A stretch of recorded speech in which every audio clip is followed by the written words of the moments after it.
Scottish waters, some of the richest sea fisheries in the world.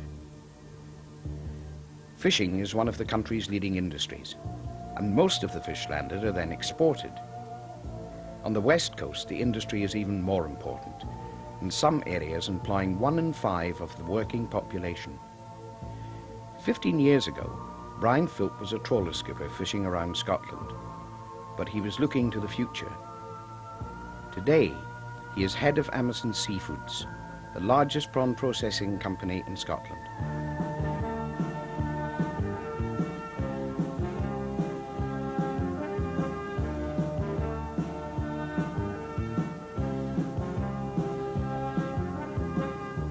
The story began on Brian's first trawler, the Old Glee, now in graceful retirement and being renovated on the shores of Loch Alsh. In 1980, Stephen Blackwell, then one of the crew members, came ashore to head up a land-based and sales office. Morning, travellers. This is the stone we tallied for last night.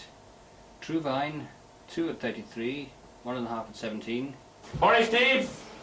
Demand for services grew, and by 1981, Brian too was ashore. And the new company, Amazon Marine, had moved into processing prawns. So what are prawns? More properly, Norwegian lobsters. They live throughout Scottish waters and are caught by trawling or in creels. The home market is quite small, but in Spain, in France, in Italy, in Germany, in the finest restaurants and the best hotels, Scottish prawns are regarded as a delicacy, and demand for quality product is high and still growing. It was to meet this growing demand that the business moved to its present home in 1983. Brian made no secret of the fact that this was not a pipe dream. This was the first step towards real, sustained growth, and he was right. At first it was planned to employ 12 people, but within 6 months there were 30 full-time employees.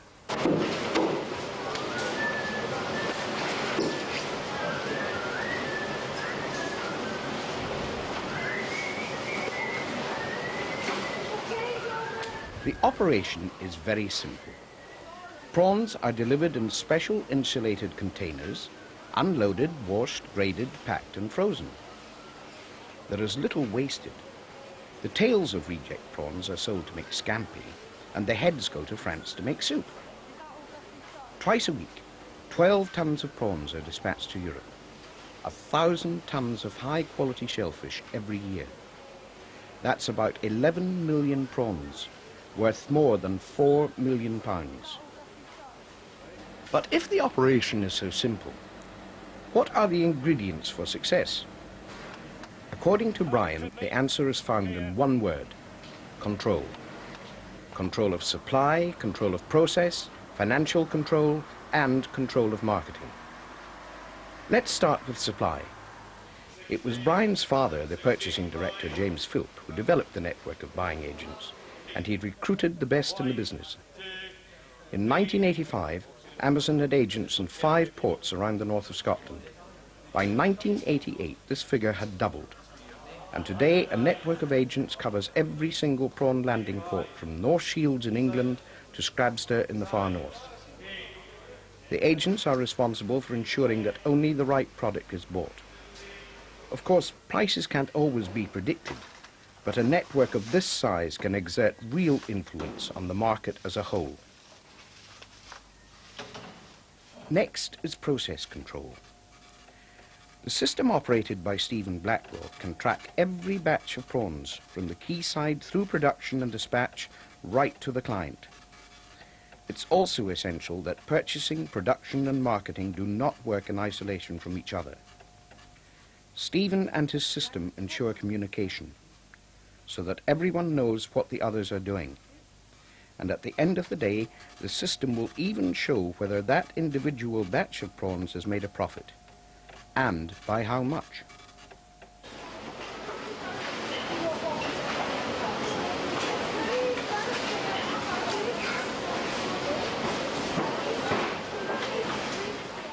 Financial control is the bedrock of a business. The company in its present form emerged after beating a hostile takeover bid in 1985, this time with Brian firmly at the helm and with a new partner, Seafoods, Scotland's biggest fish marketing company. With Seafoods chairman and managing director Stanley Bernard on the board, and with the long-term backing of the Bank of Scotland, Amazon has enjoyed financial stability. And finally, the market for prawns. The partnership between Scofro and Amazon has developed extensive market penetration with a customer portfolio stretching from Germany through France and Italy to the south of Spain. Major new customers are continually being added to the list. Scofro attends all the European exhibitions and actively promotes the company's products through a highly trained and motivated sales force, so that production is almost always to order and finished product is rarely stocked beyond the level required to fill a truck for dispatch. If control is the key to business methods, then the main asset of the company is the workforce itself. The management team have learned by hard experience the pitfalls of the business, growing in strength and depth of experience with every stage. Many of the workforce have been with the company from the early years. Juliana, the computer operator, like many staff, joined straight from school. Effie processed some of the very first prawns in 1981, and no one forgets Tosh driving for the last 8 years. Amazon has been the largest private employer in the whole of Skye and Lochalsh for nearly a decade. Secure employment in a difficult part of the world, stability of demand for local, regional, and by now even national fishing fleets. It's been a long way from the Oak Lee, but 14 years of hard work are really just the beginning.